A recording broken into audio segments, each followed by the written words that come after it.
Hello and welcome back to the Whatnauts review show number 287. My name is Kyle Springer and I am joined by Melissa Wilkinson.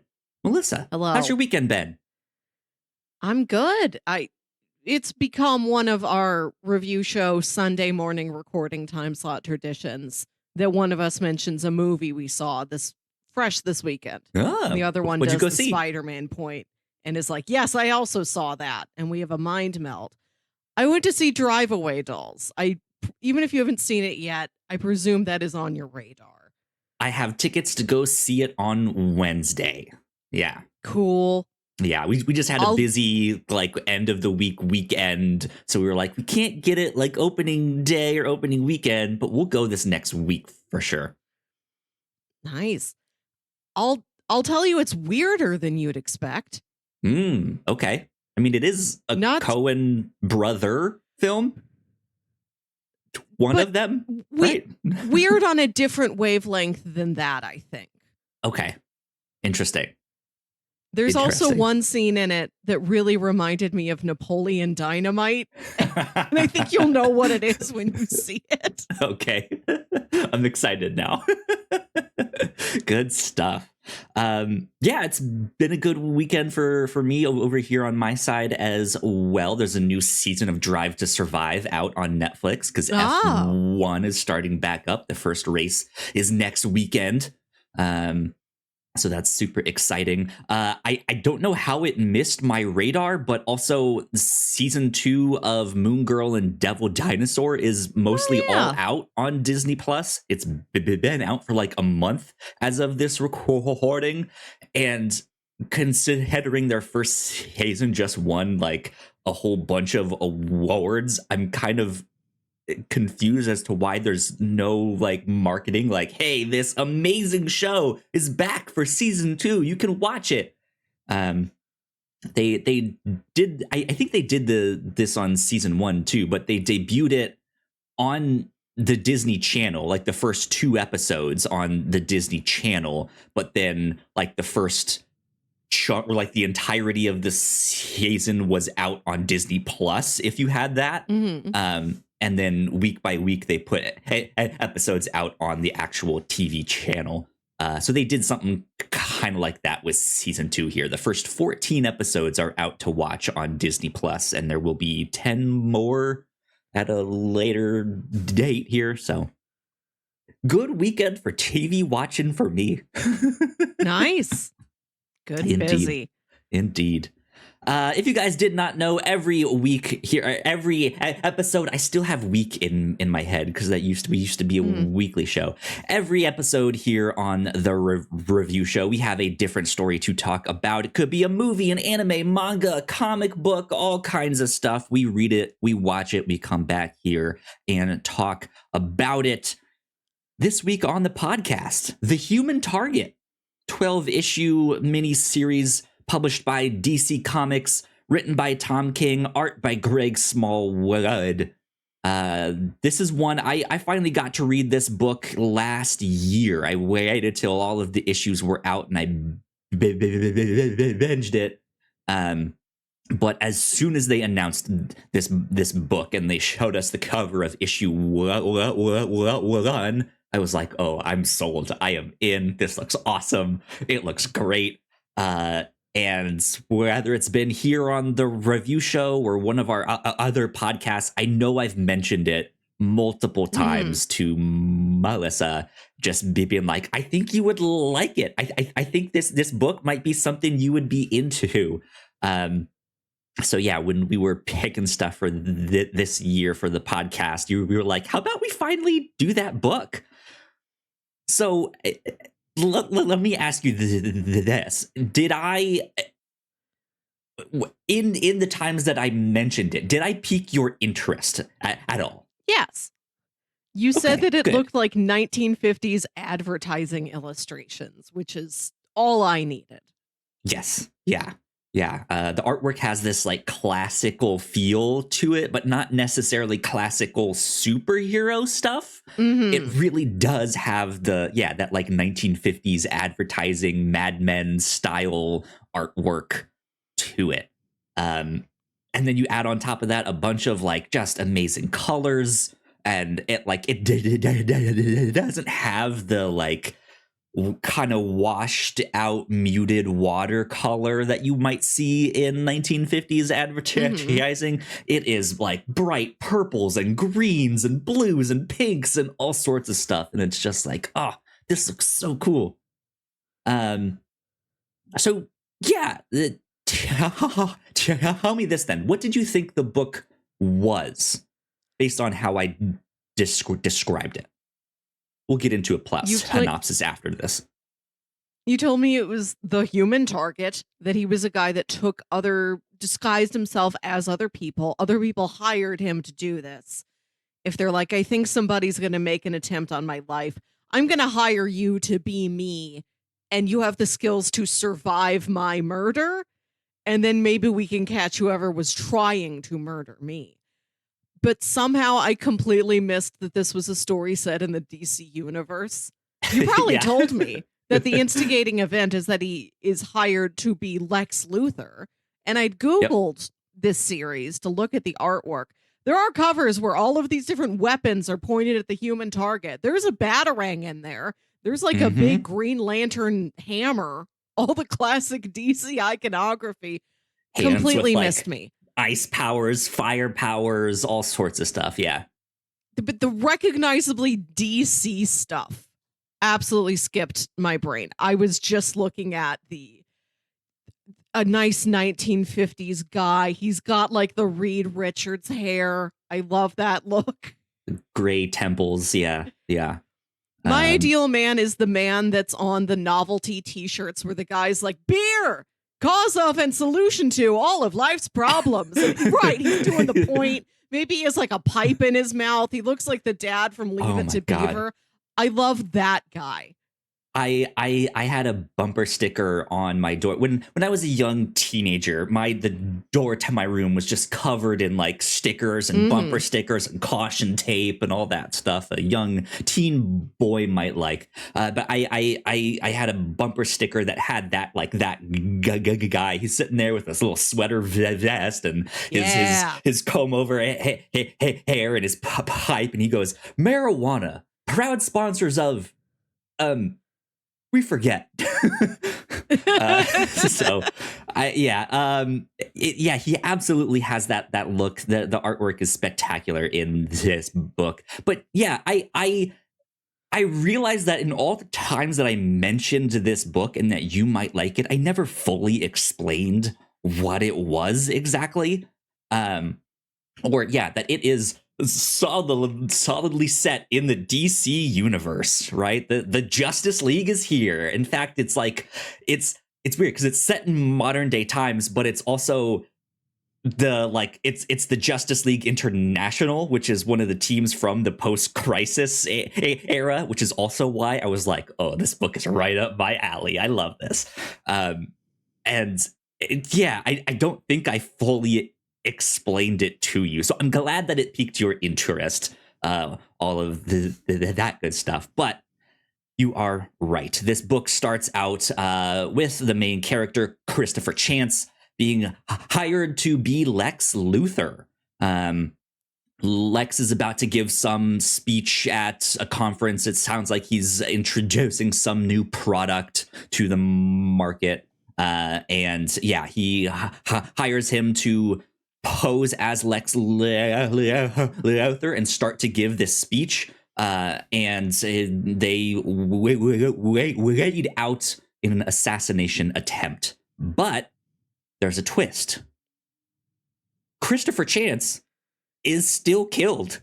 He swallows some poison that was meant for Lex Luthor, on a completely different attempt, not associated with the one guy that they did catch. And all signs are pointing to it's someone from the Justice League International. They tried to murder Lex Luthor, which I think is an interesting hook on multiple reasons. It's the Justice League International. Like, these guys are heroes. They wouldn't murder. They wouldn't kill. What is this? This must be a red herring. what's going on?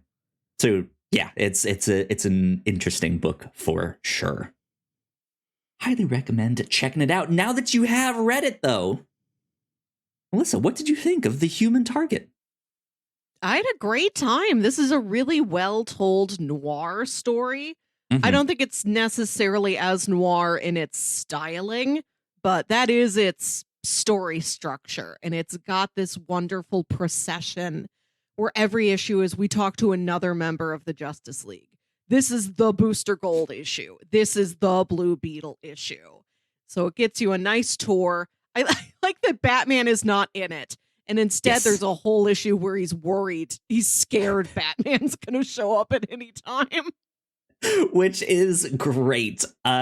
Just to give everyone a little bit of context for who the Justice League International is.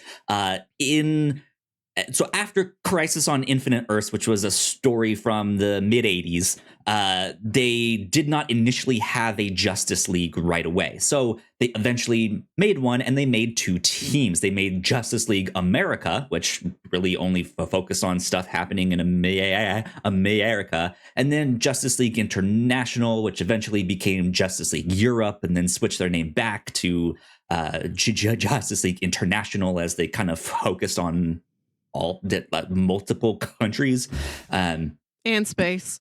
Yeah, not really spaced exactly in that era. There's aliens on this team. Oh, sure. Yes, but they weren't like, oh, we'll go out and get the latest space, bad guy that's out there. They were like, people are acting a fool in Russia. Like, let's go, let's go deal with the USSR and what's all happening, over there. And yeah, so it was this kind of like secondary Justice League team, and in the first handful of issues, Batman is there, but not to be on the team, just to kind of set things up. And it always just kind of felt like at any minute Batman could show back up and be like, what are you guys doing? Like you guys focus on your mission. Like, do that. Like, run the team this way. Do all of that. And one of my favorite moments in comics is referenced in this book, which we'll get into once we get into spoilers and stuff like that. But yeah, I absolutely adore this book here. It's a blast. It is a great noir. It does not look noir in the colors, but they do all of the stuff. Like, here's a scene where the blinds are like, here's the like light shining through the blinds and stuff like that. Like, it is very much noir coded, not only in the sense that it is a mystery and there is like a detective who's trying to solve a murder, and here's the dame that walks in to hire. Like, it has that stuff. It's all in there, but yeah, also doesn't feel like it. It also feels just like a exploration of the DC universe, some like forgotten characters of the DC universe, kind of. So yeah, it's an interesting book for sure. Highly recommend. Yeah, it's also surprisingly more romantic than I thought. The dame of the story is a really consistent presence from beginning to end. Her and the Human Target spend a lot of time together. They get very close. And there's these beautiful illustrations of the two of them just lying there together, looking at each other with their big, soft eyes. It leans almost into the old romance comics. Yeah. for brief stretches of it. Absolutely. Do you think we missed anything that we haven't talked about? Written by Tom King, who we love from The Vision. I don't recall it. Is this only our second time reading a Tom King? Our second time at least. I don't remember if we've done anything else here on the show, but I've read a number of his stuff. Well, actually, was that on the old Whatnauts podcast? We did. I think we did the start of his Batman run on the Whatnauts. podcast, the old version of this show. I don't remember. But yeah, I think for us here on the review show, our second time running into Tom King. Yeah, art by Greg Smallwood. A lot of this book is the artwork. Like you could buy this book for the artwork alone, and it would be incredible. So go check it out for sure. Yeah, good fun times. I don't think I have anything else to say that is spoiler free. So I say we take a quick break for housekeeping, and then when we come back, we will dive into spoilers. We will be right back. Thank you so much for checking out this podcast. We hope you're enjoying it. If you didn't know, we make multiple different shows here at the Whatnauts, and a lot of hard work goes into making them, so we would love it if you check them all out. But none of this is possible without your support.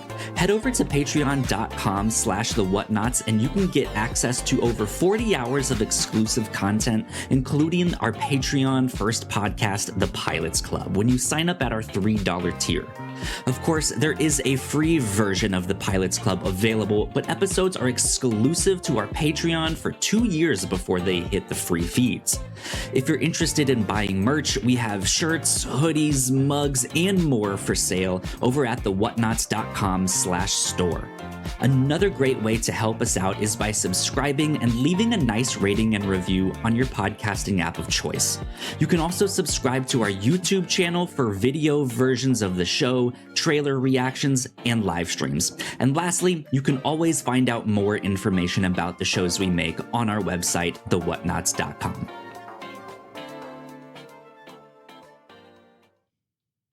All right, we are back. Once again, a big shout out to all of our Patreon supporters. Thank you so much. We appreciate it. We love you a lot. Over on the Pilots Club this past month, we got to talk about Heat Vision and Jack. Just a real odd pilot that we had a blast with there. But it is almost it's almost March. Wow, good Lord. Melissa, can you tell us a little bit about the pilot that we will be talking about in March? Our March pilot is Welcome to Eltingville. This is not a show that went to series, but the pilot was aired once on Adult Swim as a one-off special. This is an animated show based on a series of comics about 4 intensely nerdy teenage boys who hang out at a New Jersey comic book store and the arguments and trials they get into. Yeah. Good stuff. So keep your eyes peeled for that.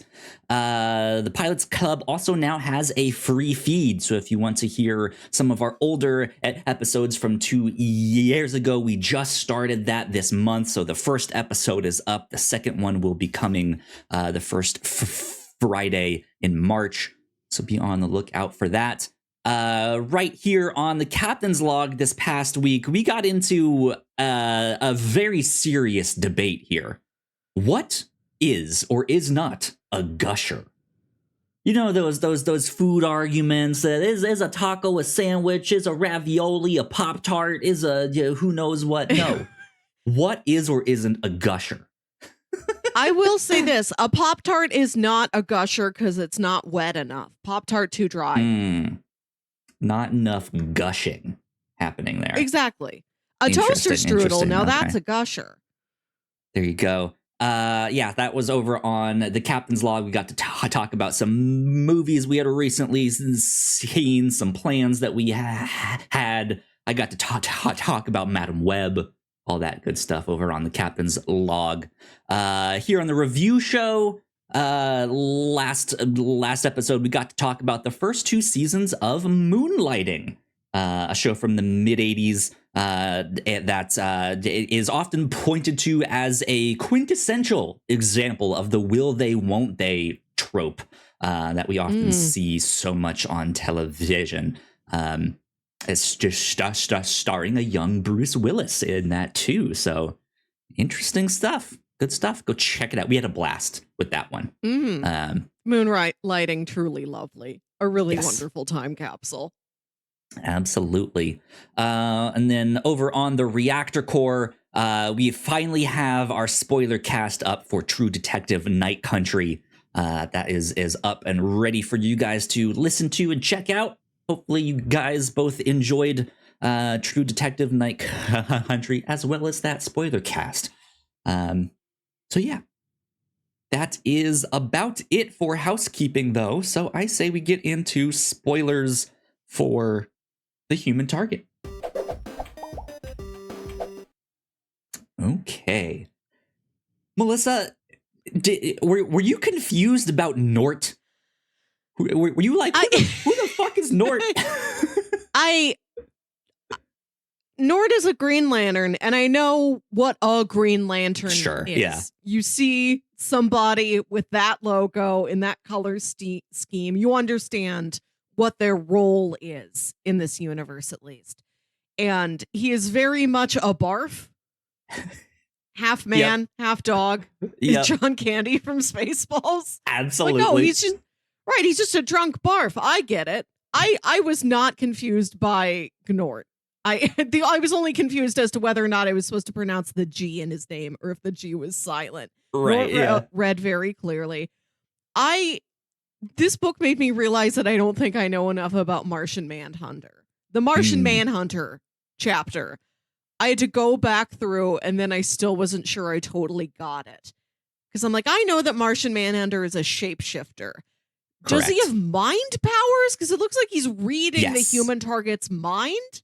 Okay, that's never been made clear to me. Yeah, he can read people's minds.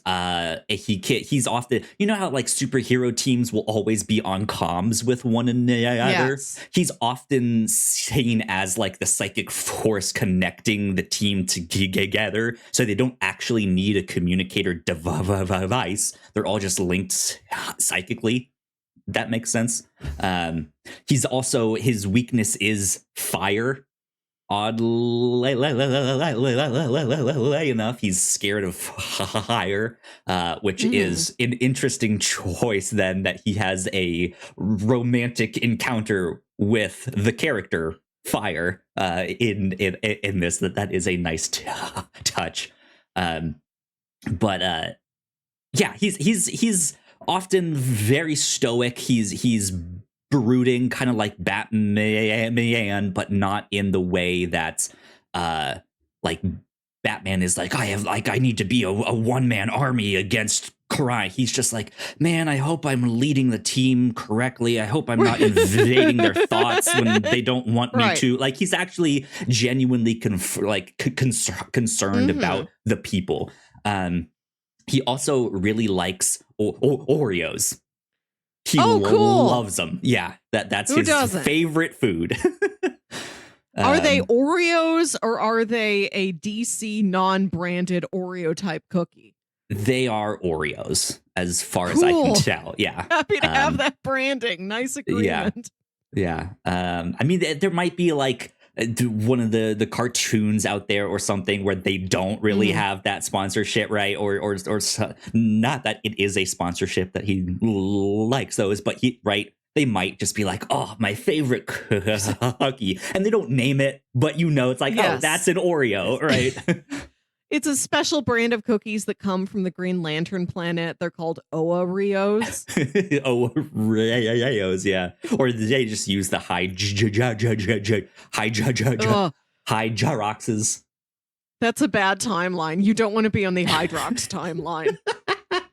Anyways, yeah. So I asked you the question about Nort because how familiar are you with Justice League International or these characters in general? I think I had heard that there was a Justice League International. And I know what the Justice League is. It's a group of different superheroes from around the country and universe. Like, that concept is pretty easy to understand. A lot of the characters, I already know them. A Green Lantern, a Booster Gold, a Blue Beetle. I realized I did not know enough about Martian Manhunter. Could have used more Martian Manhunter background knowledge. Sure. And Fire and Ice, who are both, their name is what they do. Yeah. The premise of the characters is pretty clear. Yeah, absolutely. Yeah. Because that is like, that is partly what caught my attention so much with this book here, is that it is the Justice League International, which is not a team we've had in a couple decades in DC Comics. Like, the characters are kind of still around. In fact, Fire and Ice just both had or not both, they had a mini series starring the both of them that I've heard very, very good things about.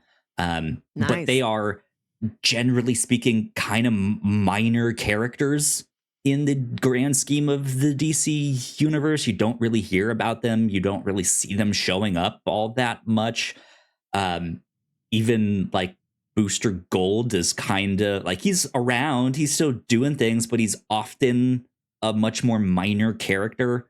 Ted Cord has kind of taken a back seat as Jaime Reyes has stepped into the role of Blue Beetle.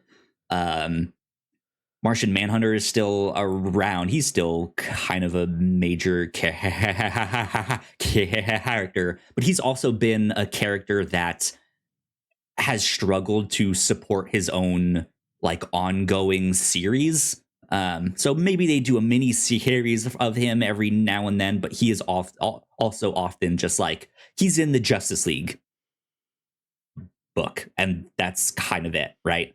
So I knew you would get and you'd understand the book. It's easy to follow, but with some of these characters, I was kind of interested to see if you were like, I don't know who these characters are. I was confused by some of them or all of that stuff. So seems like for the most part, though, you were on top of it. So yeah. Like great. I said, only thing I didn't know is that Martian Manhunter could read minds, which might have been in like the Snyder cut, and I forgot that part of that 4-hour movie. I remember Martian Manhunter was in it, but I might have forgotten if he did this. I think he psychically talks to Bruce Wayne in the end of that there, but it's a weird thing because he's only in it for like 2 minutes. Right. Projecting your voice into somebody's mind and reading that person's mind are not necessarily the same skill set. Yeah. Cool. Good stuff with all of that. So I love the cast of characters. I think you can understand why I hate Guy Gardner so much now. He's just an asshole. So let's talk about the actual mystery here. Christopher Chance is poisoned. It was poison meant for Lex Luthor. Is Cusco's poison? The poison specifically for Cusco. And he ends up drinking this poison, but does not get a full dose of it because in the like actual assassination attempt that he was hired to stop, he gets shot and that makes him throw up. And so he throws up most of the poison, but he still has enough to kill him just 12 days later. So he has time to kind of do what he wants or make amends, say goodbye, live his life, and he decides to, I'm gonna solve the case. I'm gonna solve my own murder here. And which you'll learn is because he doesn't really have affairs to put in order. He doesn't have loved ones to say goodbye to. Right. This is his whole life, is being the human target. That is a purpose he takes very seriously. 12 Days to Die, a very neat structure for a 12-issue miniseries. Every issue is a day. I really like the layout and the pacing and the structure of this story. It gets really easy to get a hold on, except for the Martian Manhunter issue, which goes like back and forth in time and nesting inside various flashbacks. Yeah, and with the like shape-shifting element of him, you're not sure, like, is this Manhunter posing as someone in his mind and speaking through that character in his mind? The whole thing is a little confusing. I think you come out knowing what you need to, in the sense that, like, okay, in this like instance that he is passing the salt, in that short, like 2 seconds, Martian Manhunter has basically like read Christopher Chance's whole history, his whole like, why are you so closed off?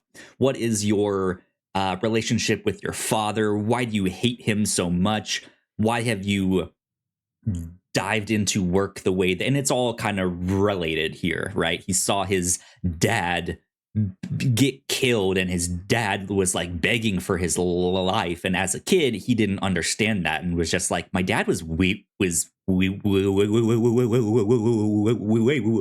my dad was weak and I don't want to be like that. If I'm ever in that situation, I don't want to be crying and all of that stuff. And I think it's a pivotal moment for his character as he realizes, my dad wasn't weak. He loved something. He loved me. Mm-hmm.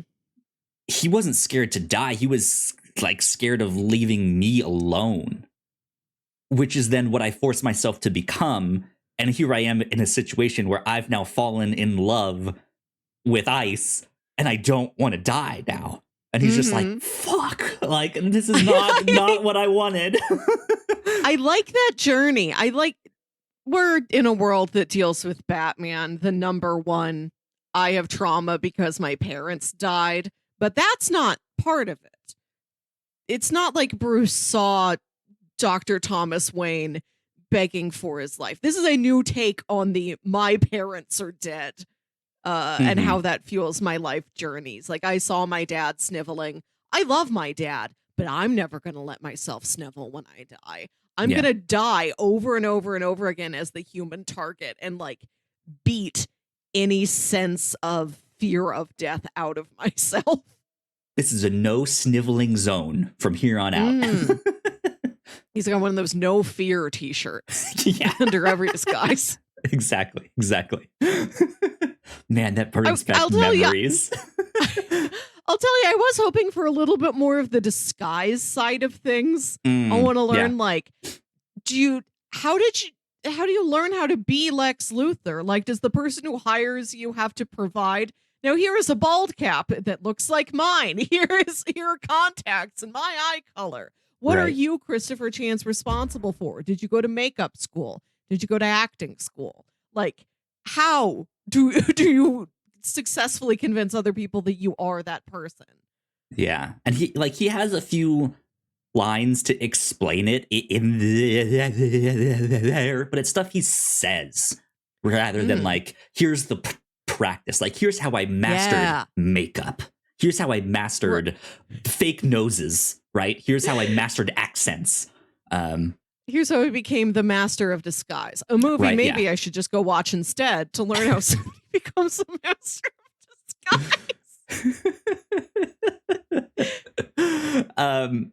Yeah, but like we do see a bit of him like learning to fight and like control your body in that way, which is also like for a comic that's set in modern day times, still like has a bunch of like, it still kind of feels like it's in this amorphous past. It's not the like 50s and 60s of the advertising art style, but it's not the 80s that the Justice League International was in, or early 90s that they were in.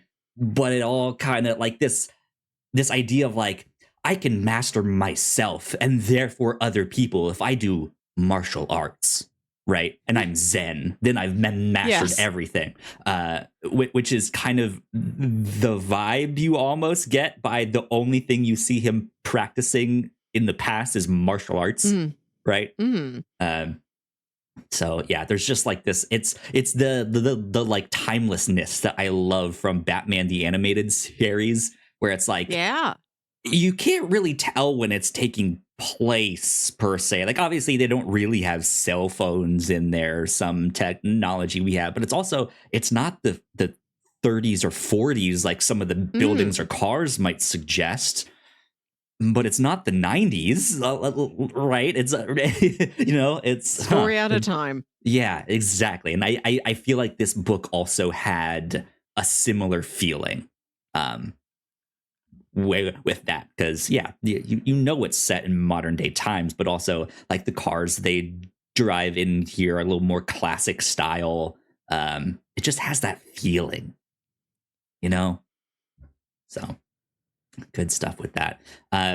But yeah, so he goes through each day interviewing a different member of the JLI, and he kind of has a hunch of who it is from the start, just in like his experience as a detective, or of just like putting himself in the center of all of these. He's like, I kind of know how this is gonna go, which is why I kind of took on this case. He has a hunch it's ice from the start, but then is also like, but she's doing a good job of like redirecting me.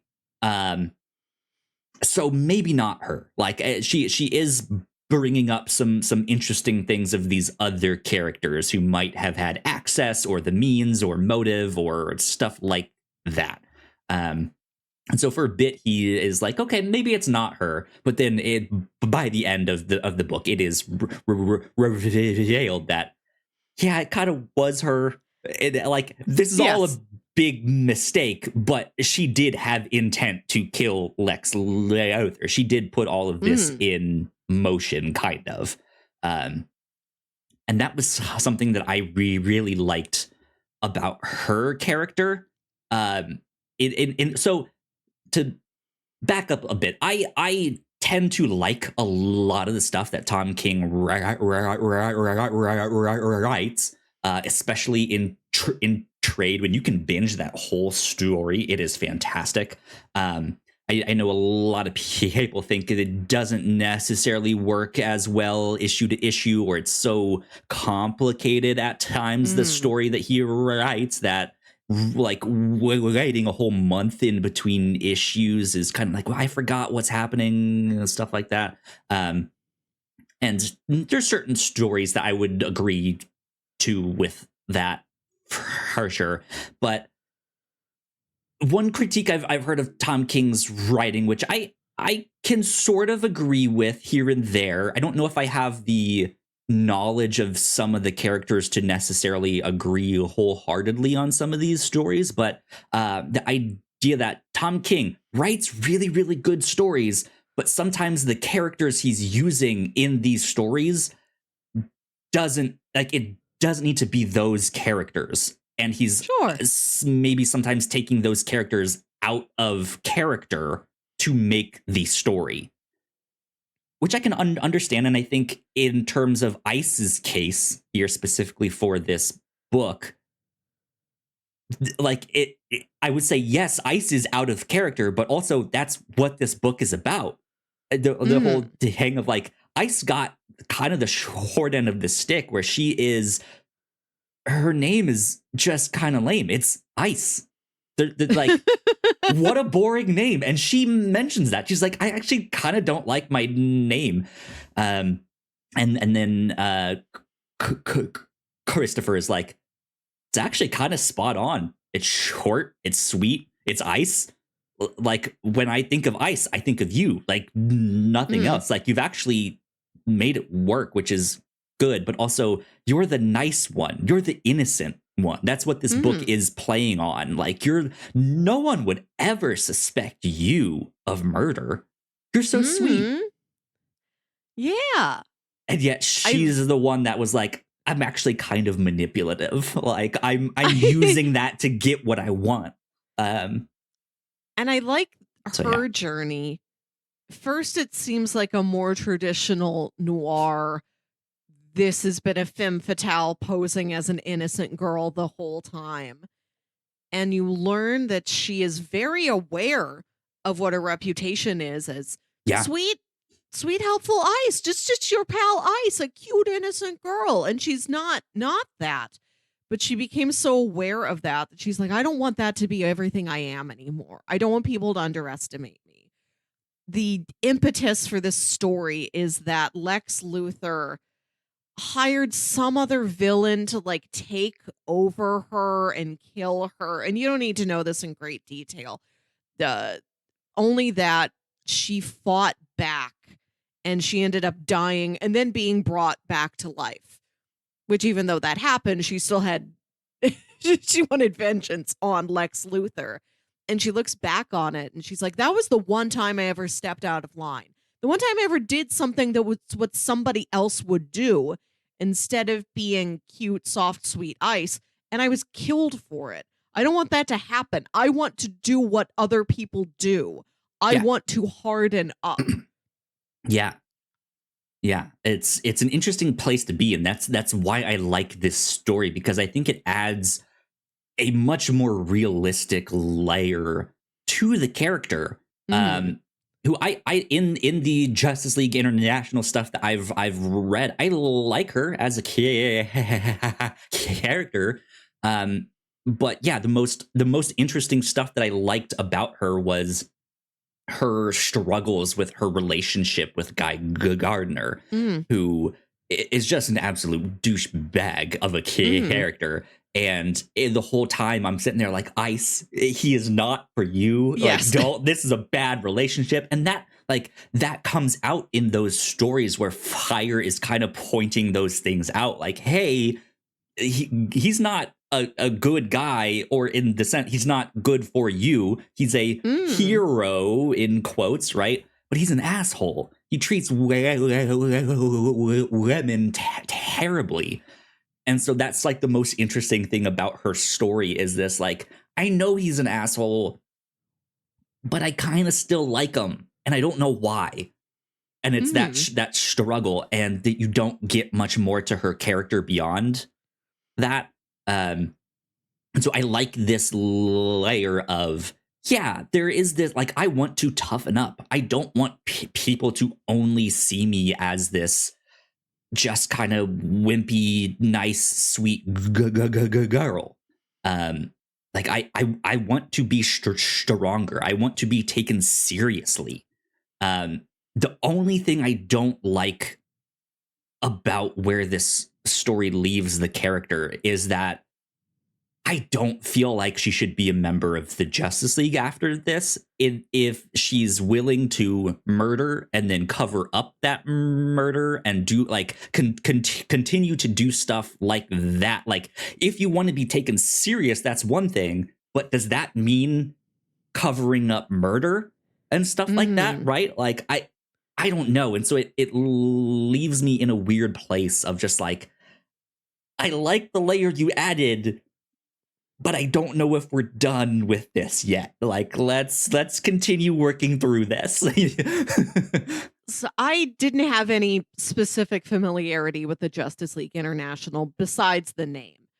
But as Christopher Chance, with Ice by his side, keeps meeting all of these different JLI members to talk to them, to try and get to the bottom of this story, he sees them interact with each other and he learns about their team dynamics.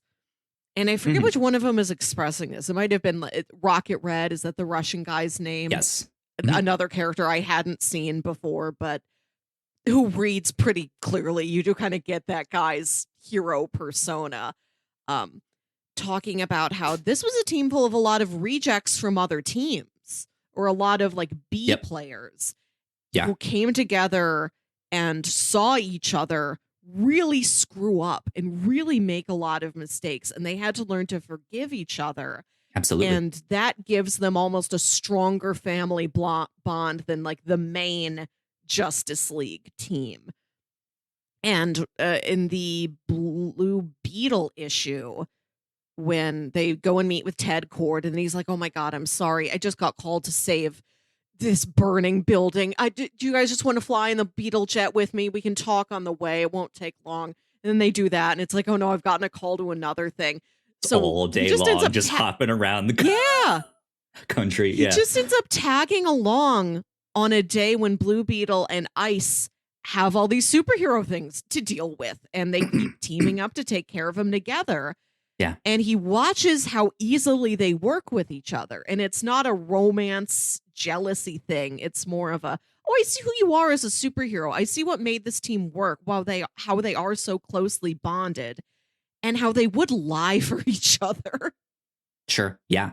yeah, that was something I love too. Just this idea of there, because the Justice League in comparison often feels very stiff and business like. We have bylaws and we need to vote in new members and we need to take care of business, right? Where, yeah, the JLI, even though like was often sanctioned by the UN back in the day and sent to different places to help out. Yeah, they like you said, they were all kind of rejects or lesser known characters coming together. They had screwed up here and there, and yeah, they just end up making this family because they're often goofballs and they kind of just do stupid stuff. And I want to note that is something specifically that Christopher Chance remarks on, seeing Ice and Blue Beetle together. He's like, they don't act like colleagues. They act like family. Yeah. That is the key word here. Even just in the way, like when they go see Booster Gold at his Booster's Bagels, his new store that he opens up, we never strip mall. Pre-toast the bagels. Right. Yeah. It's in a strip mall. There's like 5 passersby there with their phones, like, oh, Booster Gold. Yeah. And like the way they sit down and talk in this restaurant, they end up talking for hours. Like, this is not like, hey, I see you every day. Let's just say the quick things we need to. All right, cool. I'm off to go do something else. It's let's catch up. We have all these inside jokes. Let's reminisce. Like they are genuinely like happy and excited to see one another, even if Ice could care less about Booster's Bagels. Yeah. Right. Like she's not here to support him in that per se. She's just like, this is another one of your stupid get rich quick schemes that will absolutely fail. But I'm here for you as a person is this thing, right? And yeah, I think this book really does a great job of getting all of that across. And I think that deepens the mystery, right? Because at times it's like, well, maybe it's Ice. Well, actually, maybe it's Fire, because Fire was the one that would always kind of point out the dangerous things that Ice was getting herself into. And as the name implies, she is the more fiery one. She is the one that has a little bit of attitude and will get upset and will argue with people and stuff like that. So if she's protecting Ice and Ice wanted vengeance on Lex, then maybe Fire would do something. Then there's also Guy Gardner, right? Like, okay, this makes sense. He absolutely would be the one to like, hey, if you looked at my girlfriend once, I'm beating you up, right? I could see him wanting to murder Lex Luthor. That makes sense, kinda. Could it be someone else? Could it be a business rival like Ted Cord, who had the money and maybe is tired of playing second fiddle to Lex Corp and wants you know all that? Like there's it. I think it does a good job of being like, yeah, there's actually some interesting connections here. Yeah. Of this person would cover for the other, or would have their own motive for doing things here. So I do think that the mystery of this book is a really, really good one, even though it's by the end, it's like, okay, so it was Ice. Like it was her. She did ask for some help here and there to get certain aspects, but she kind of manipulated other people to get that stuff. And then it all went wrong, and now this is just one big screw up. And yeah, now I fell in love with the guy that I accidentally murdered, and this sucks, right? Yeah, I like that she makes it clear what she was trying to do, but she never intended to hurt this man. She hasn't been purposefully playing him. She would like to not be discovered that she tried to murder Lex Luthor. But she is not two-faced for the purposes of being of she does not have evil intentions. She Right. wanted this one man who harmed her gone, and to sort of prove to herself that she can be tougher than what other people expect of her, that she can step out of the box that she's been put in and behave more like other people she sees and not face consequences the same way they don't face consequences. Yeah. But she genuinely does love Christopher. I really did like the romance between the two of them. I like how much time was spent on that. We spent a lot of time with Ice. Hmm. I wasn't, even though the book starts with you see him lying down to die, I was not expecting that the book would end with, yes, he dies. And then you have this this whole coda, like a whole issue that you're just spending with Ice after his death Hmm. and what she does in the days after that. She is very close to being the second protagonist here. She's not just the dame. Yeah, absolutely. Absolutely.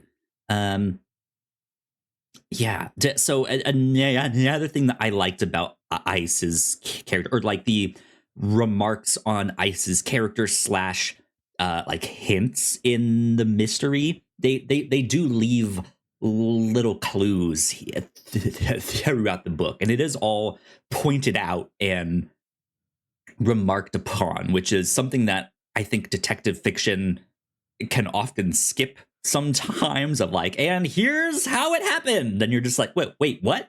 Who? Yeah. And I think from the moment that Ice walks into his office, they do the, and my life will never be the same from her, which is your first clue.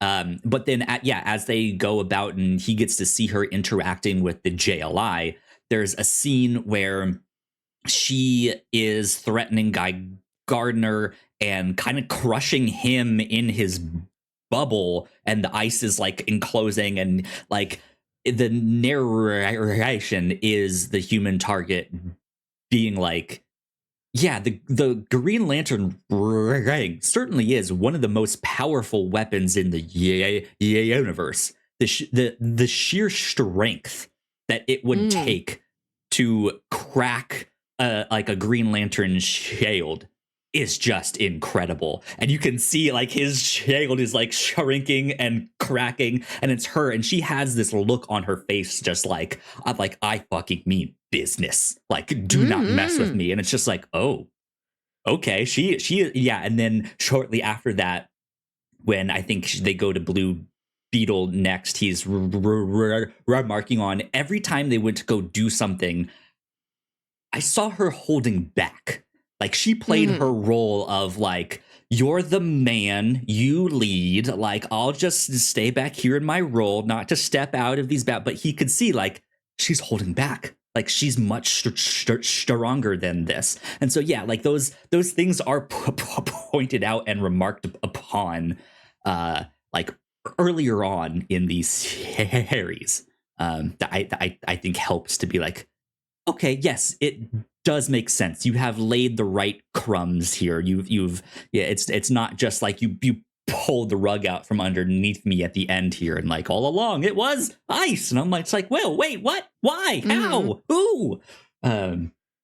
So yeah, they did a good job with all of that.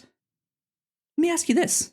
Did you have a favorite issue, a favorite interaction between like you said, each issue they talk to a new member? Did you have a favorite member, favorite issue that you that stood out? I did like the use of Batman in that Batman is not used. Yeah. The issue where he's just on the run. He's like, Batman could be right behind me at any time. Batman is the world's greatest detective. They're on the run. They stop at this diner. He looks at this other guy sitting at the bar at the diner, and he's like, that's Batman in disguise. It's he not. punches this innocent man. They just keep running. They're in the middle of the desert. He keeps looking around like he could be anywhere. He could descend from the sky at any time. And he doesn't. You never see Batman. Oh, it's great. I've never thought about that before, that just anybody living in this universe might have that fear on a day-to-day basis if Batman could be anywhere.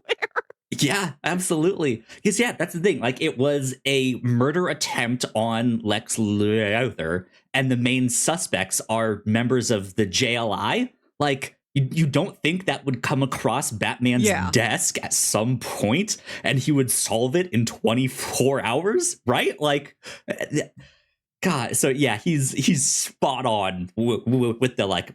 It's been 3 days and I haven't seen Batman. This is weird. Like, what is happening here? He has to be watching me. He has to be. That's him. That has to be him. Oh my God, that's him. Yeah, that is a great one for sure. I don't know. I kind of like the whole, like, I like what they try to do with. I think one of my favorite twists of this book is the stories with Guy Gardner in this.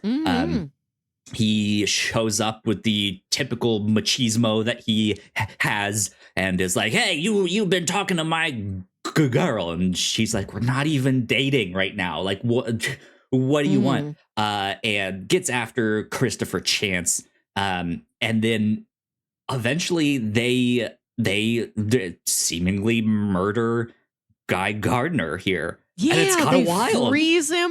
Right, they freeze him, and Christopher punches him, and he pulverizes into bits, and then the bits are lying on the floor, slowly melting into this like gross red puddle. What a way to go! It's gnarly. Man. It is, and it's kind of shocking too. Like, this, I think, is one of the better twists of the book here, where Christopher is the one that does the punch that shatters him, and then they have to like clean it up. They have to hide it. He has to like hide. He needs to like, all right, I need to go in human target mode, make a disguise, change my voice, like, "Hey, I'm off world right now, no need to worry and look for me for the next 2 months." Yeah, like that'll be good, right? He does this whole thing, and I think that's what alerts him to like, okay, I put out that message. Batman should be here within 24 hours because he'll know it's fake.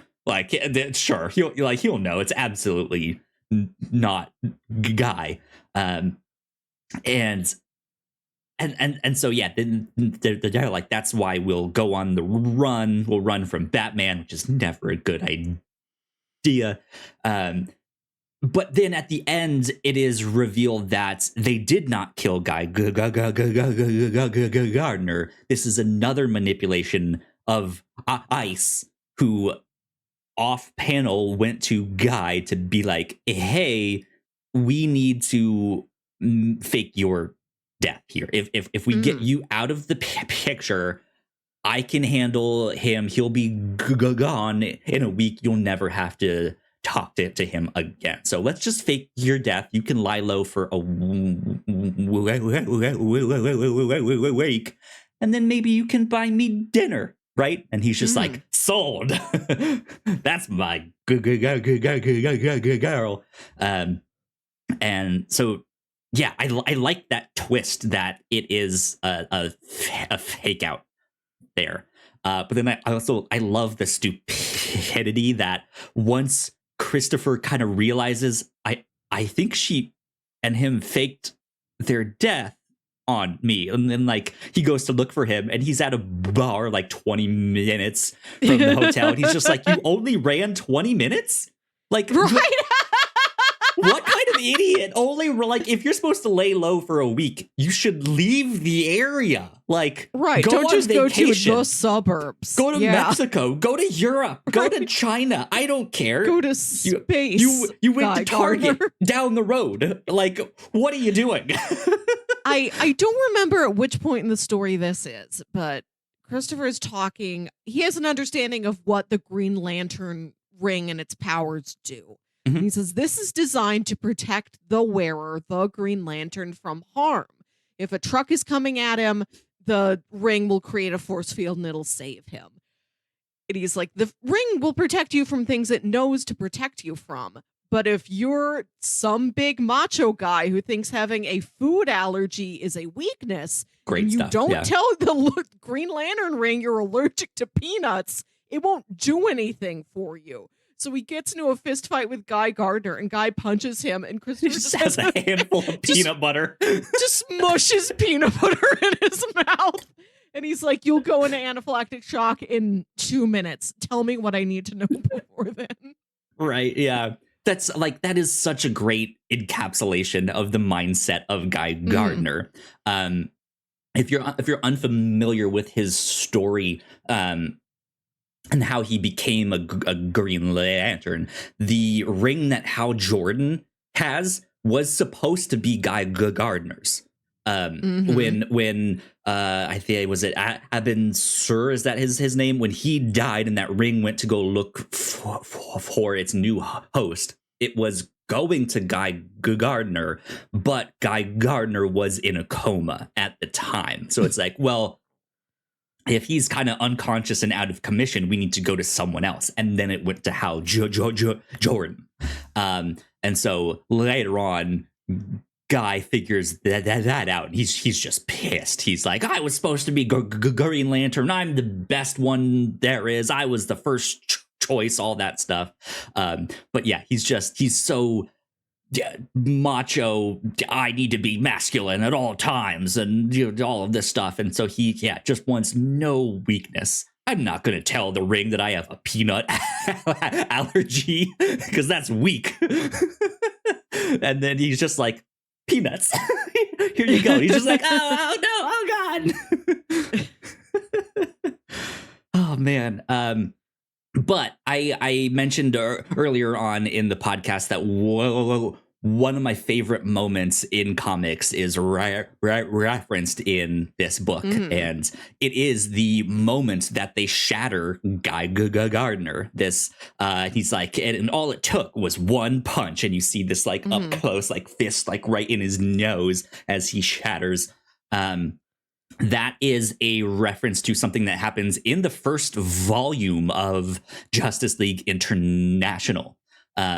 As the team is starting to form, Batman is involved, but he's just kind of there to like, all right, let's set things up. You guys are going to be over here, like all of this stuff. And as he's barking orders and is like having the first meeting of the JLI, of course, Guy Gardner is like, well, who says you should be in charge? I'm obviously the strongest one here. I'm a Green freaking Lantern. I rule space. What space sector is this? My space sector, right? I'm in charge here. Batman like tells him to shut up and sit down, all that stuff, and Guy is just not about it. He's just like, no, this is stupid. Who the fuck are you, Batman? What have you done? You don't even have powers. And Batman just walks up and just punches him once and knocks him out, like knocks him unconscious. And then everyone else is just like, oh shit, Batman just knocked out Guy Gardner. One punch, what? Like that meme of like all the guy going like, oh, like it's that meme before that meme existed. And like people who were like in the building but weren't in that part of the meeting like have to run back in to be like, what happened? And he's like, Batman just knocked out Guy Gardner. And they're like, I missed it. No, how did I miss it? Please say one of you recorded it. Like they're all just like, this was amazing. And it's such a good moment because he's just like, guys, shut up. Like no one likes you. And he's like, no, I'm in charge. Blah blah blah. And just bam, knocks him out and he's unconscious. It's fantastic. So yeah, I like little moments like that where they reference things, or like I said, like the fact that Martian Manhunter is scared of fire and like just like completely has a panic attack whenever he is near fire. And then he has a romantic relationship with the character Fire. Spot on. Great stuff. I like all of that. I don't know. Yeah. Do you have any other kind of things that you want to mention and point out? I know we've kind of been jumping around and talking a lot about the mystery of the stuff here, but is there something else that you want to remark upon? It was nice to have context for another thing you'd mentioned to me, which is the false Luigi. Yes. Your house is directly behind a place called Luigi's Pizza, and you'll order DoorDash and they'll wind up on the other side of the block at the Luigi's Pizza. And you're like, no, that's not my house. Keep driving. And you found out that there is no Luigi at Luigi's Pizza. So fake Luigi. Your world crumbled. That's not his name. Yeah.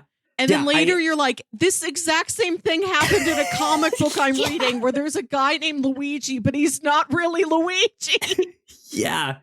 Oh God, it's great. I remember mentioning that on the Captain's Log, another podcast that we do here, and just the way that life imitates art is just kind of wild. We have like, it's literally on the other side of like my back fence. It's just right there. And we met the guy that owns Luigi's Pizza because he was I think he owns the house next to us. So we saw him out there, and my partner met him and stuff like that. His name is Jeff. And so it's just like, what? It's not Luigi. What is happening here? So yeah, it was such a funny moment. So I'm glad that you got to experience that. That was good. This Luigi looks like Anne Alfred.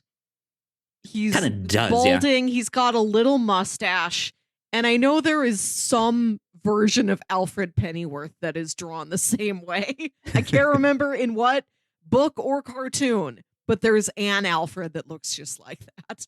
So sure, I thought it was funny that like, another character with the same design. Mustache, yeah. Mm-hmm.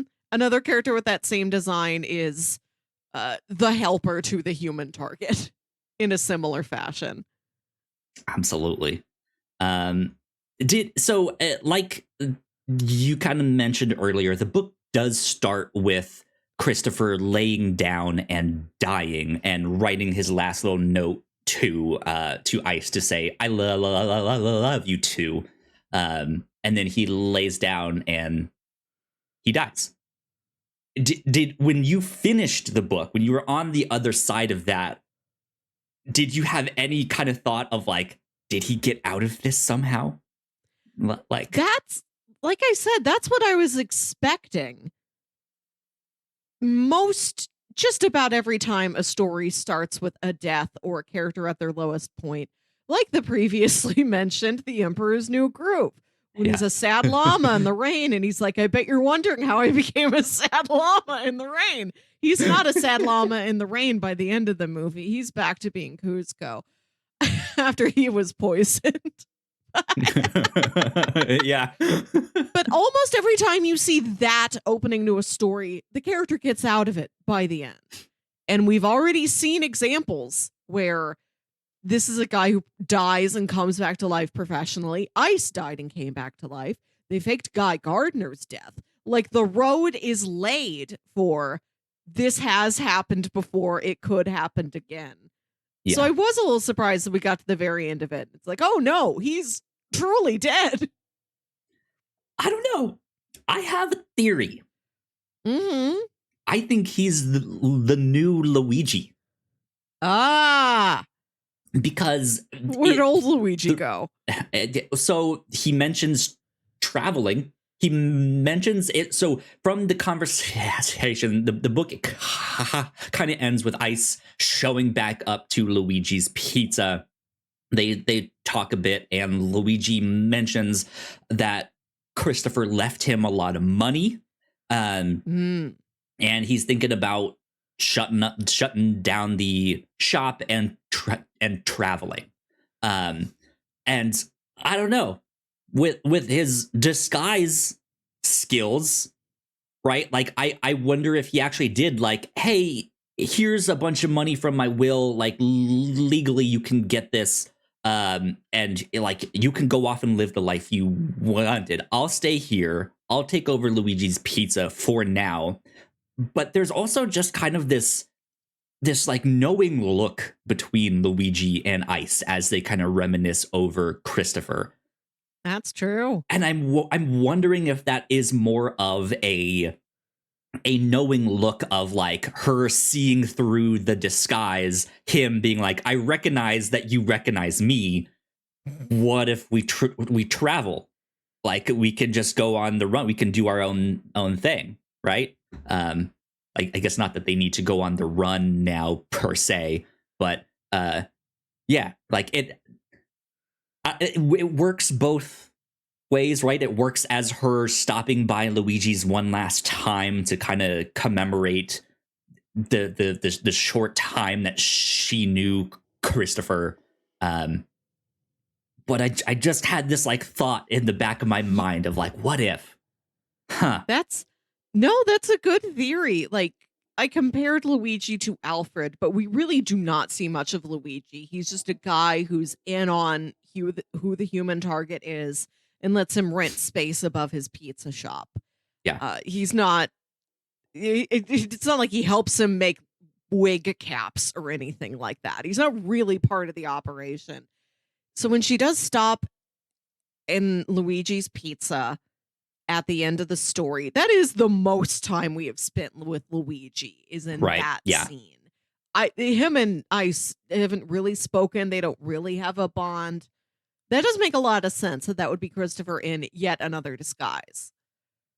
Yeah, it's just one of those things of like, yeah, they are in the DC. They're in comics, quote unquote. That's the kind of like meta knowledge that we can kind of bring to this, right? Of, this is a universe where people come back to life. They have Lazarus pits. They have all sorts of stuff. There's magic. There is switcheroos. There's the people like the human target that like know how to fake deaths and stuff like that. So I think, yeah, there is a possibility that they could always reveal that he faked it somehow, some way, or he was Luigi all along or something. I don't know, but there you go. Good stuff. I love this book. Good. I think it's fantastic. Okay, I think that means it is about time for us to check in on bingo. Yeah, let me bring this up on screen. Okay. Unfortunately, no briefcase full of cash. This would have been another great place to find that. Let's see.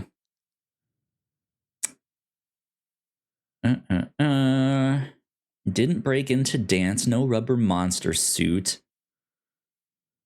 We didn't really get to see a villain lair. No. We did get arted to death. I think he died for his art. In the sense he was performing his art, right? His thing, and he died as a result, but not the right, like, I think arted to death is meant in a more literal sense, in like, you're like, if he was an actor, not a man who was acting as part of this clandestine secret agent profession, but if he was an actor who died in pursuit of the ultimate role, that is arted to death. Yeah. Okay, so no arted to death on that one. Let's see. Did he get a change of art direction? No, not really. No time loop. No mysterious scar. No cool stepdad. No fight in the rain.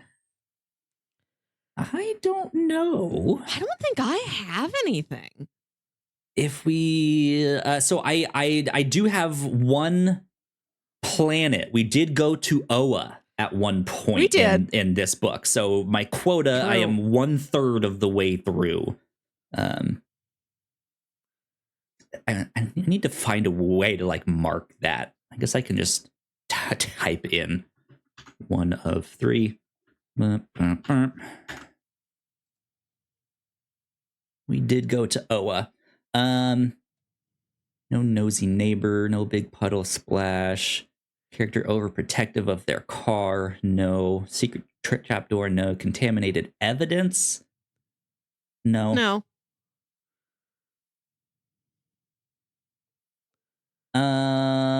No, I think that was it. I think that's the only thing that I got. Some bingo weeks are just a dud. So yeah, kind of. That's the fun of the game. There you go. Okay. Well, now that we are out of bingo, Melissa, let's do recommendations for people that enjoyed The Human Target. What else might they enjoy? There's this philosophy in comics that every issue could be somebody's first issue. So frequently, an issue of comics will recap what you need to know. As this book did. Yeah. Right. But it happens at the beginning of every single issue. He says it so much. The exposition almost becomes like this character's personal mantra.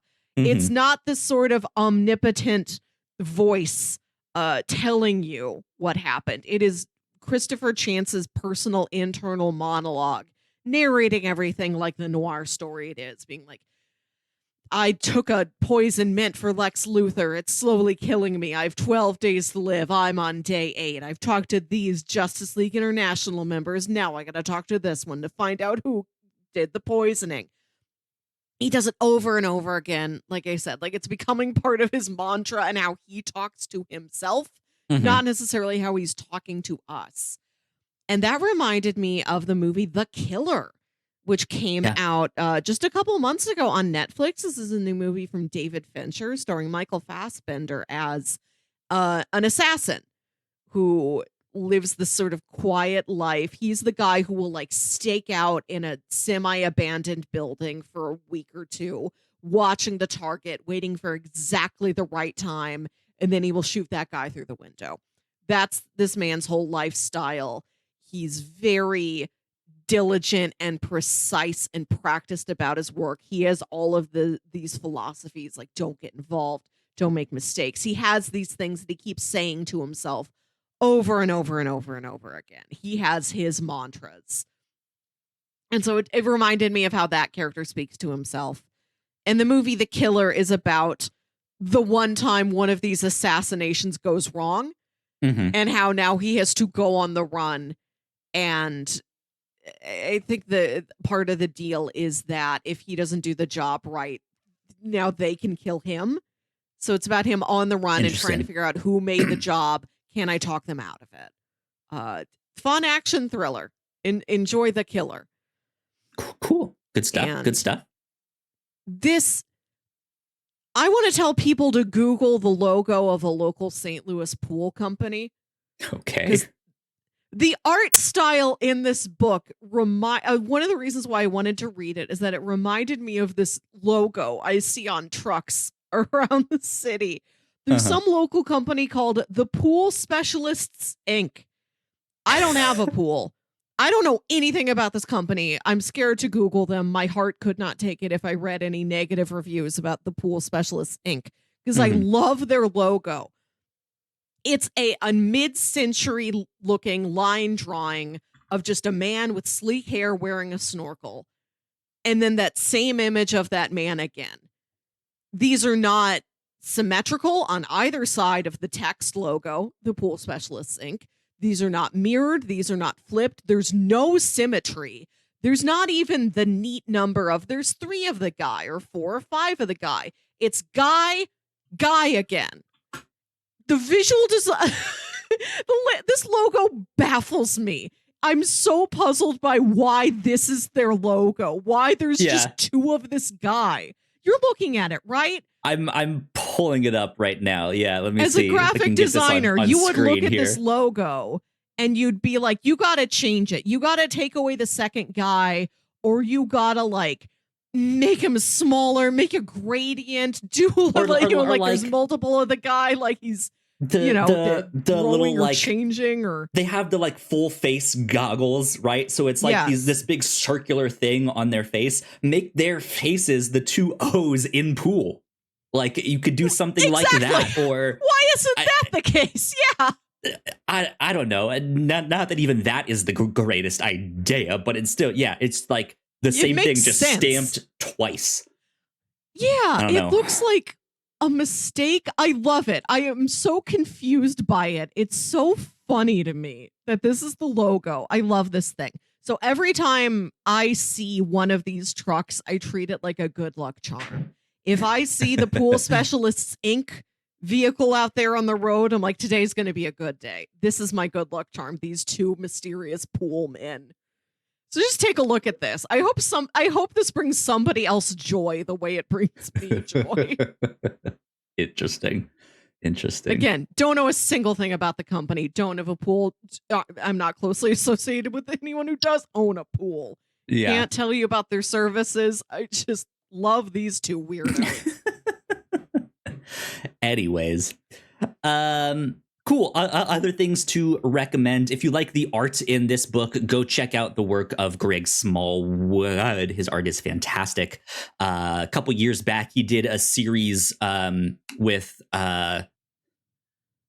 God, why am I blanking on his name right now? By Jeff Lemire. It was Jeff Lemire and Greg Smallwood. They did Moon Knight for Marvel. If you guys have seen that Moon Knight cover where it's all white and it looks like he's pulling off a mask, but it's the skin and underneath is the like Moon Knight like face. You guys have probably all seen that picture. That's his work there. I think he's currently working on something else, but I don't remember what it is, so I don't know off the top of my head. But I could be wrong on that too. I feel like he's done some Shazam related stuff, but I could be wrong with that. Of course, if you want to check out more Tom King's stuff, we mentioned that we covered The Vision here on the show. That's a great one over in the Marvel universe for you to check out. Tom King has been working a lot with the DC. I don't know if he has an exclusive contract or not. He did a big, long Batman run. He worked on Mr. Miracle. He's currently writing Wonder Woman at the time of recording this. I think the first 6 issues are out. He did a graphic novel for Supergirl, which James Gunn has recently pointed to as the inspiration for one of his stuff, Supergirl Woman of Tomorrow. Is he going to be adapting that for the screenplay? I believe so. Did I hear that right? Mm-hmm. Cool. I believe so. Some interesting stuff to check out over there with that. Other like crime noir stuff. There's tons of stuff we could do. Let's see. Let's go with Perry Mason. Go watch the HBO show Perry Mason. That's a great kind of crime noir detective / crime or not courtroom drama stuff. I like that a lot. On the opposite end of that spectrum, Naoki Urasawa's Pluto, I think, is a great kind of like cyber noir that you can check out. You can both read the manga of that, and Netflix just did an 8-episode anime adaptation of that, which was phenomenal. I highly recommend checking that out. It is a kind of side story / retelling of Astro Boy, which is just another reason to go check it out. But it is also, it follows a similar structure that this book took, where every episode is kind of investigating a different robot in that story. So go check out Pluto by Naoki Urasawa. You mentioned The Killer. That was a good poll. I don't know, man. There's lots of just good crime noir stuff out there. Go check out all of that stuff. Go watch Mad Men, right? Yeah. All of that stuff. Good stuff. Okay. Cool. I think that's about it for recommendations. So for next episode, if everything goes according to plan, we will have Ignacio Rojas joining us. He's been on the show a handful of times, as well as a number of our other podcasts that we do here at the Whatnauts. But we invited him onto the show, and he said, let's do another anime movie.